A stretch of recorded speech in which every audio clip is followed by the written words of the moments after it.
episode of the Be Real, Be Radiant podcast. My name is Jireh, your host, and welcome to June. My goodness, can you guys believe we're already halfway into 2022? What in the world? I can't believe it. I kept saying that April comes after May, and I was getting all my months mixed up, and I just can't believe we're already in June.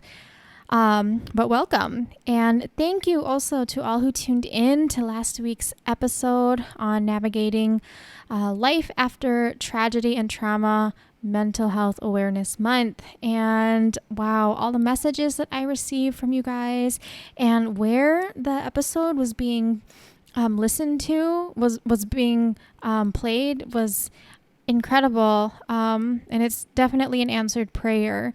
I'm just so glad that that episode could provide some encouragement and understanding on mental health. And I shared, I too am still learning and growing, and I'm just so glad we can all learn and grow together. So thank you for tuning in. If you haven't listened to it, you don't want to miss it. It's so good. And our guest, Ida, really dropped some realness in that episode.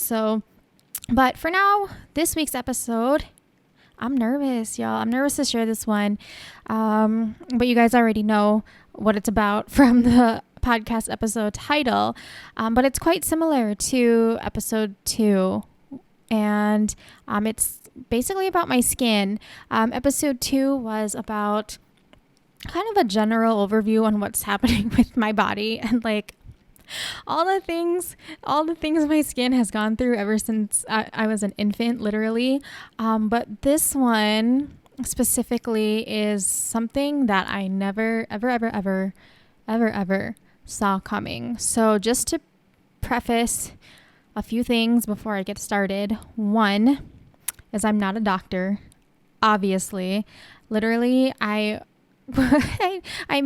went into college my freshman year going into nursing, and I switched within the first week to fashion design because I said this is not for me.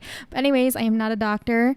So everything I say is literally just my own experience and what I'm living through right now. So just take caution, if something's going on with you, definitely see your doctor or your derma. And number 2, if you have a child who has, let's say, eczema, and you may be applying topical steroids on them, this episode is for you. Take caution. I'm telling you now. Again, I acknowledge I'm not a doctor, and see the type of doctor that you need to. But if your derma is prescribing you topical steroids, beware. If you're not going through skin issues, I'm basically going to be sharing when life hits you with the unexpected. So I hope this can encourage everyone, but especially for my skin warriors out there. And if you have children and you're applying things like this to them, just please be careful. So I don't want to take up too much time sharing my story, but it is kind of important on just how I got to where I am now. So in episode 2, I shared all the things, how I still have adult acne here and there, eczema, steatocystoma, and now, drumroll, that's my drum roll, TSW, or Topical Steroid Withdrawal. So what topical steroid withdrawal, or TSW, is it refers to an adverse reaction relating to the use of a topical steroid after it has been discontinued. And the reaction and the healing ain't pretty, y'all. So long story short, I had a flare-up on my face early last year, and dermas here prescribed me topical steroid ointment, which is, the usual anywhere. And so what they prescribed to me was I'm not gonna pronounce this right, but I'll try. Betamethasone valerate, or Betnovate, 5 grams tube. It's orange and pink. It's a 0.1% cream, a class 5 mid potency. Now, y'all are probably like, why are you being so specific? And I have to be specific because, first of all, there are so many different classifications and potency of topical steroids that it can affect your skin in so many different ways. And so depending on how potent your topical steroid is, it could be different if it was a cream, a lotion, a gel, or a foam. And of course, how long you were taking it can make all the difference. So, I'm taking this topical steroid along with like an antifungal. I forgot what it's called, but another ointment. So I'm mixing these two, and it worked wonders, guys. It cleared up pretty much everything that was happening on my face from the reaction, so much to the point I was using them almost as a part of my everyday skincare routine, just so I could prevent future flare-ups. Now, and it didn't help when people, including my family, were like, wow, your skin looks so great. What have you been using? And I share with them, the tubes that the derma prescribed to me. And they're like, oh yeah, keep using it. Obviously, they didn't know any better. They had no idea. And I didn't know either. And I didn't know that I wasn't supposed to use that stuff for a long period of time. And so you're only supposed to use that, which many of you probably already know, for only 2 weeks, and you're supposed to stop. But like I mentioned, I was using it almost like part of my everyday skincare routine. So I was using this specific ointment for almost basically a year, March 2021 to March 2022 this year, on and off. I wouldn't say it was like every single day, thank God, but enough to where I now have TSW.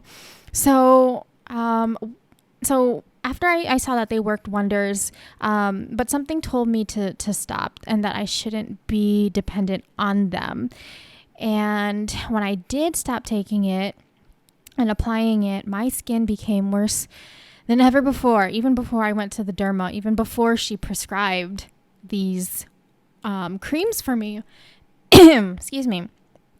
And so one derma, I was going to her clinic almost every Saturday, and it came to the point where she didn't know what to do. She started like dusting off sample sachets of what she had like in her purse, no joke, and just started giving me sample sachets of stuff to try. And another derma, she wanted me back on steroids, literally on the cream that she prescribed me on, and I didn't want to. So I knew that there was something. This was something more than just eczema or like an allergic reaction. And it especially came to a point, I specifically remember riding a motorcycle taxi, which we have here in the Philippines, back home from a derma appointment from the hospital. The whole ride, my face was so raw and red that it was burning. It was the most uncomfortable 25 minutes of my life, and I just wanted to cry. I couldn't wait to go home and just put cold water on my face. I never want to experience that again. So I researched on what I could have, and when I was going through YouTube, doing some extensive research here, I saw a thumbnail that looked very, very similar to what I had and what I was going through. And the thumbnail title said TSW. I'm like, what is this TSW? And that's when I found out about topical steroid withdrawal and that I had it. And I was going through withdrawal because it's been probably 3 weeks by this point where I wasn't using the topical steroids. And so it's very common with those who have eczema. That's why I gave that warning earlier. And honestly, something that many dermatologists don't even know about or they don't want to believe in. All right. Yeah. So I decided to talk about it today because today was also just a big day of hope for me. It was probably one of the most hope-filled days I had, because when I woke up this morning, the skin around my eyes were so flaky. Like, it was really flaky. And I know that sounds kind of gross, but to me, it confirmed that I'm healing. And that gave me hope. That just gave a spark of hope. So I am currently 3 months into my TSW journey, and it has been quite the ride. Something I never ever again would have expected. And I hope and pray that this may be some type of caution, some type of warning for those who may also have had or have eczema or any kind of skin issue and you're applying topical steroids. So that's how I got to where I am now. It's been a struggle, of course. It's painful for the first 2 months, especially at the beginning. My face was just red and inflamed, and any drip of sweat felt like acid. Not even exaggerating. And internally, I was screaming. I would get ready for work, in my room where it's air conditioned and cold. And I leave the room, go downstairs, and my face is already on fire. And it doesn't help living in a tropical country where it's not only hot, but it's also humid. Also, I realized as the days and weeks progress, TSW travels.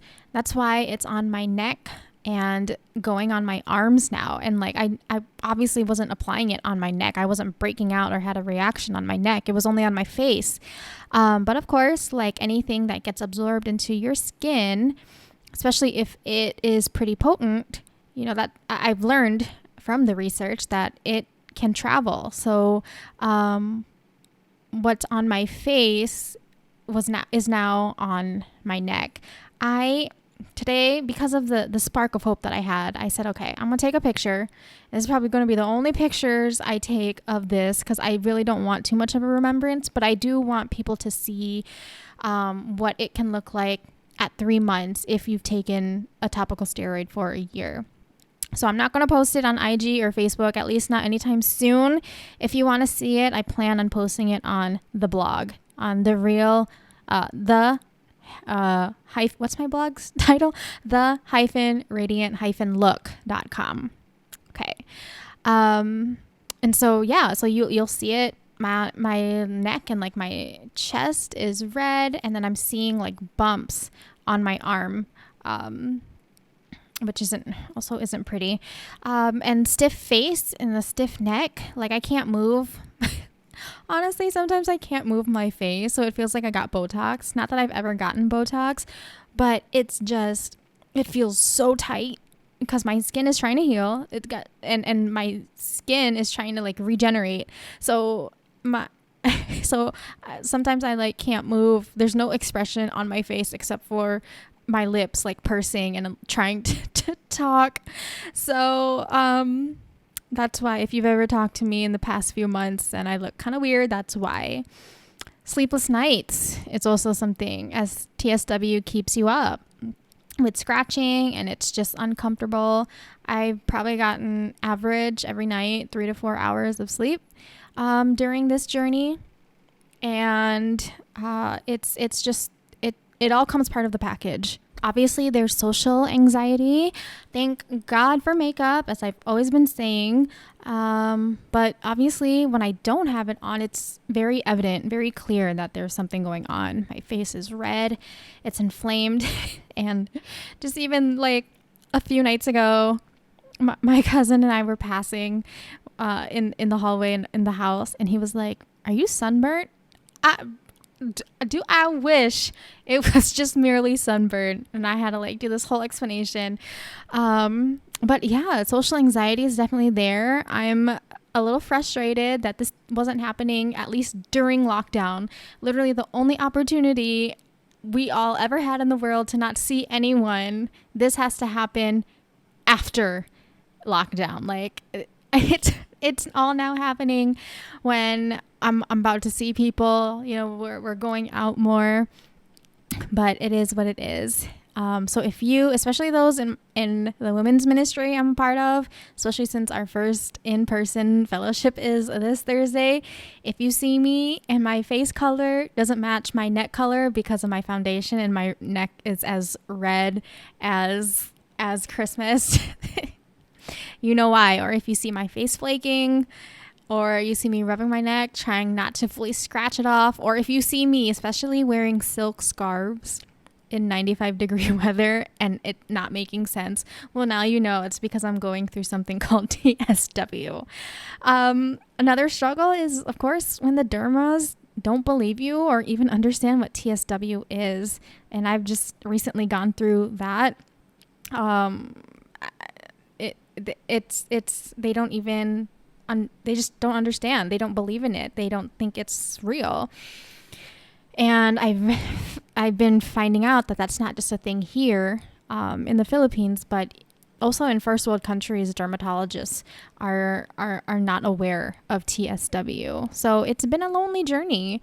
And doing my own research on it has been overwhelming and scary. And then, of course, other thoughts that have just come into my mind during this journey are future relationships. You know, I've had thoughts of where I think, well, what the goodness, how can any guy love me now that I'm like, when I'm blotchy and I'm red and I'm flaking, and it's honestly even confirmed to me even more that I don't know if I could bring in a child into this world, because I wouldn't want to give him or her all these different skin conditions. Like, I wouldn't want to pass that on to someone and have my child go through, the first word that came to mind was torment, and it's not that bad, but I mean it's hard. And I don't know if I'd want to bring a person into this world and most likely have to go through that. That's something I'm still kind of talking out with God, to be honest. But yeah, those are all the struggles that and thoughts that have been running through my mind, especially during these last 3 months. But the things that I've learned and what I'm thankful for, of course, I have to look at the bright side, right, guys? You have to see the pros in things, the beauty in things, the good things in things. And of course, one thing that I'm thankful for is my mom. She's seen me at every stage. She's gone to many of my dermatologist appointments. She's read my frustrations and my messages, my fears, my worries. And as any mother would, she just keeps telling me I'm beautiful. I'm still beautiful. Ooh, where's the tissue? Even before I hit record,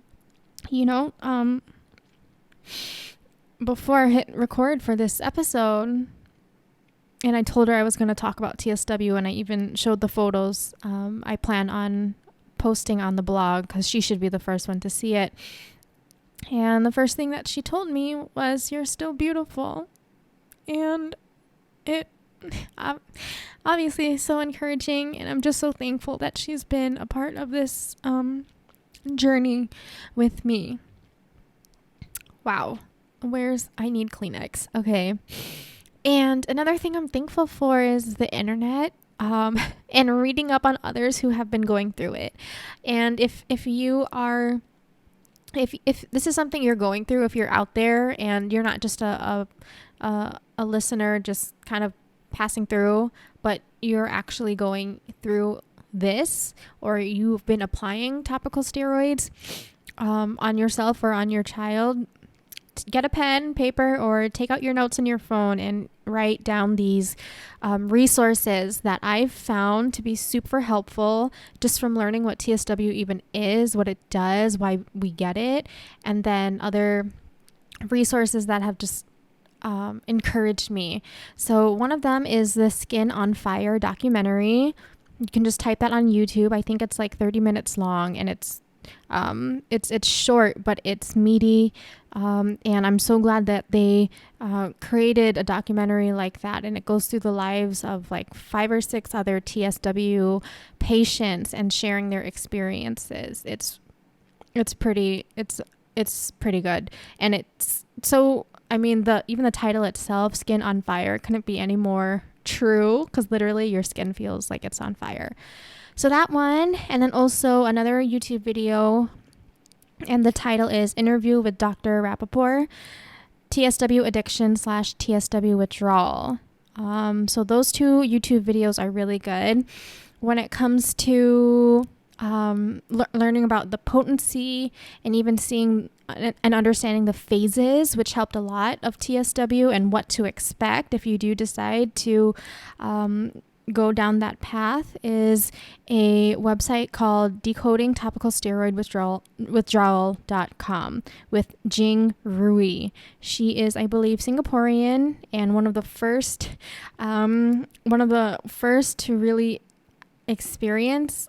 I mean, obviously, I don't think she's the first ever, but to the point where she was able to blog about her experience, and give all the resources that she has. She even has a clinic out in Singapore, and they just opened one in the UK specifically for TSW patients. So she's definitely like an OG when it comes to this. And that really helped, again, like I said, with the potency of the steroid creams that you've been using and what the phases look like. She has a ton of information, different blog posts. Any questions that you have on TSW, most likely it's there. And then another one is Kara Ward on Instagram. She's called Kara's Next Chapter. She too is a TSW warrior and continues to share her journey and the phases, and just really being encouragement and a reminder that it takes time. We try to rush it, and we get impatient with the healing process, but literally there's nothing else that we can do. I mean, obviously we can do other steps to help ease it, the journey. If you have access to a clinic, like they do, like Jing does in the UK and in Singapore, or just other wraps that you can apply, or other things to alleviate the pain and the discomfort, we can do that, but nothing will really heal TSW but time. And so I found her Instagram really helpful because she's really shown phases of like what your skin looks like at 2 months, and then at 20 months, and then at 20 months it looking really clear from the 2 months, and then 22 months is having a flare up, and it unexpectedly flaring up again. And so she's just being real and just putting out what she's been going through. Even with my arms, I thought I was having a separate allergic reaction with all these like little bumps and scabs. More so bumps. And so I literally saw an Instagram post of her arm looking exactly like mine, and I'm like, oh, okay, so it's really just TSW. And then podcasts have helped a lot.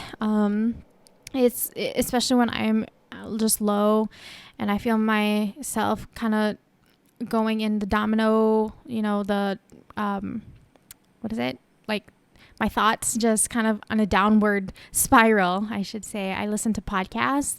Like National Eczema Association has helped a lot. They have some episodes on TSW. And then another one is called the TSW podcast. And it's just encouraged me a lot just to hear the stories of other people going through it. And I just listen to like episode after episode while I'm at work. And I gotta say too, the journeys that some people have been going through in TSW is insane. And the strength that they have, I'm shook.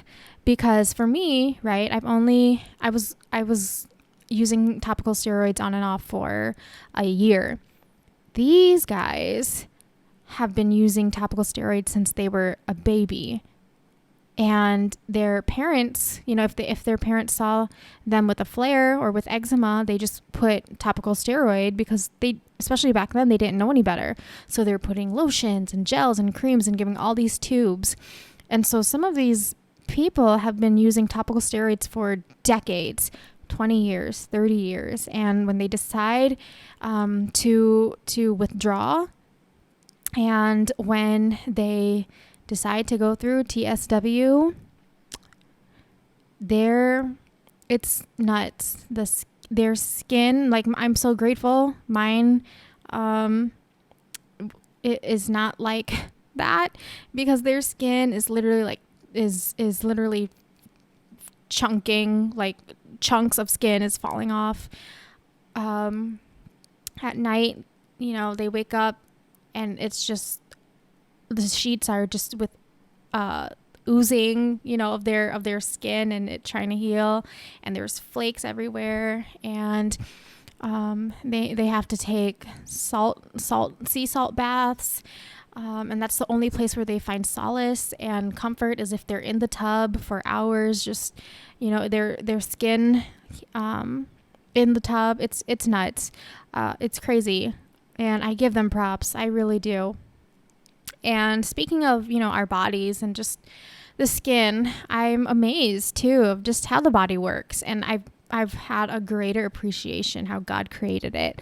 Like, there's a lot of stuff going on that we don't see that's going on inside of us. Like, I feel like if you watch shows like New Amsterdam or The Good Doctor, sometimes you just can't help but be in awe of like all the things that goes down, and how one thing can react to another, or how one part can relate to another, and just have this whole reaction and all the things. I don't know. I'm in awe. And it just reminds me that the body is designed to heal. Obviously, that looks different for everyone, and the time frame isn't a one size fits all thing. But when your body is going through any kind of trauma or withdrawal, we need to believe that it's trying to heal. And again, that means we need to give it time. And then obviously it's been stretching my faith. I mean,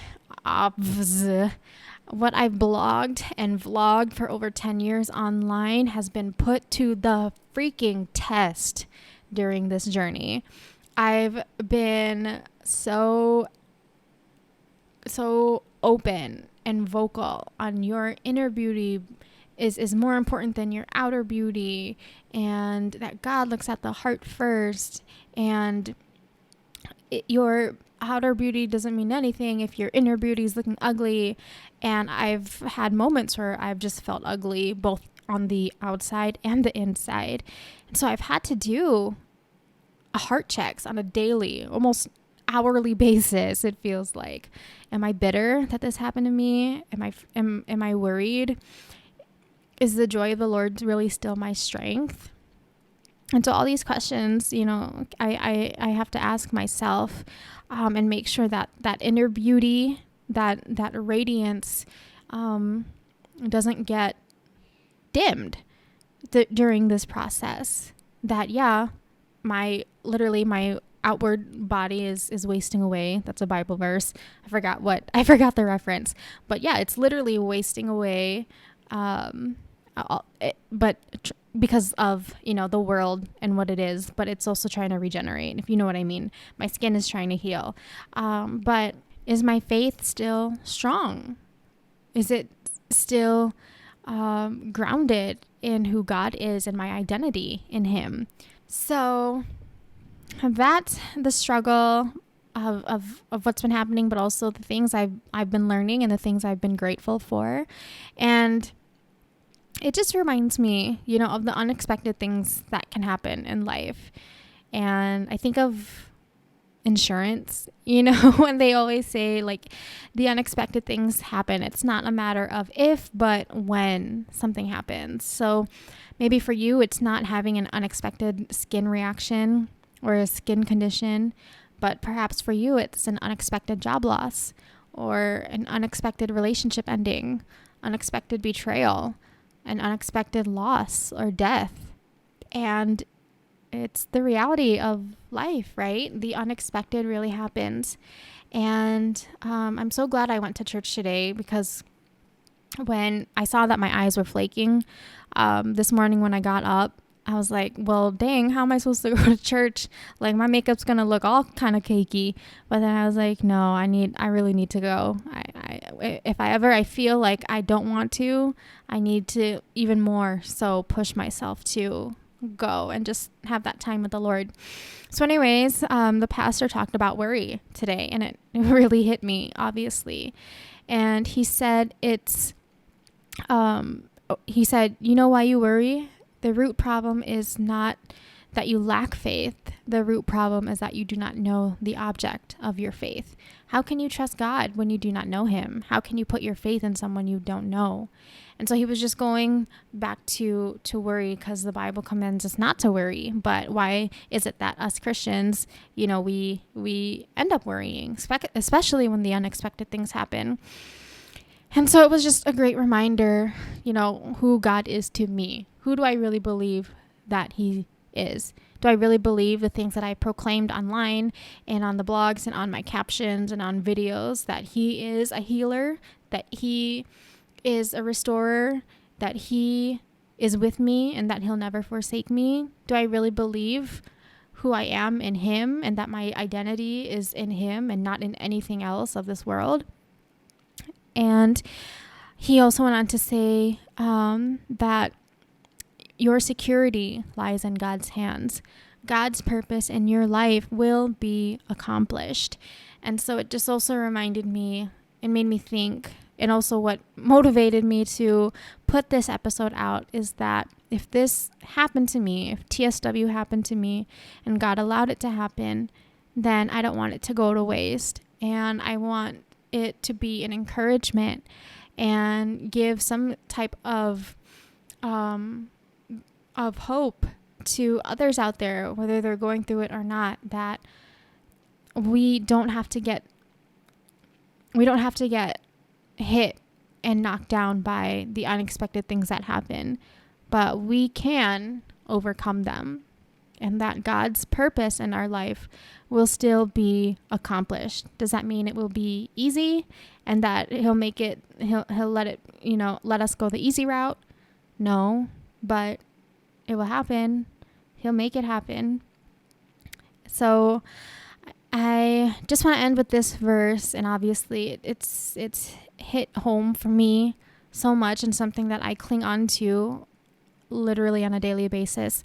But it's from Psalm 30 verse 2, and it says, "Lord my God, I called to you for help and you healed me." And I know that can really resonate with so many people out there, not just for healing physically, but emotionally, mentally.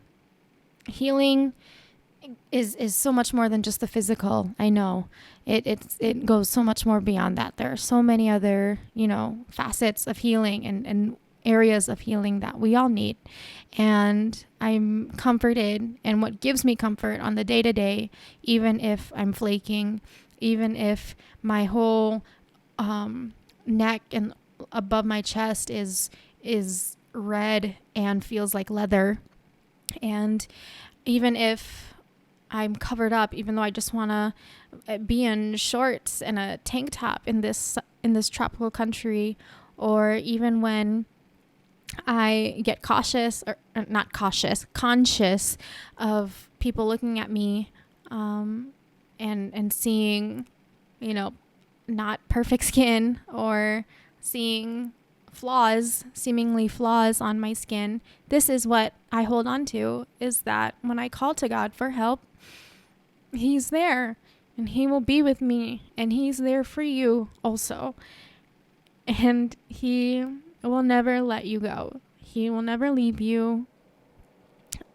And even when we try to run, even when we try to do our own thing, he'll always be there. So thank you for tuning in. I have never cried so much before on an episode. What the hey? So, gosh, I thank you if you made it, this far in this episode. Thank you. I hope it was encouraging. And again, if you are using topical steroids, I highly, highly, highly encourage you to do your research and look into the resources that I shared. And I pray that if you're going through an unexpected trial, an unexpected challenge, that to God, it wasn't unexpected. He knew it was coming, and he will give you all the strength, all the courage, all the energy, all the boldness that you need to overcome it. So I love y'all. And if this hit a nerve with you, feel free to rate and review. And if you are going through this, please message me. Honestly, when I said that it's kind of a lonely journey because I don't know many people who are going through TSW, literally one other person, I'd love to connect with you and just get to know you. So that's all that I have for you guys. God bless. Take care. And as always, even in the unexpected, and even if it gets hard, let's get radiant from the inside out. Bye for now, friends.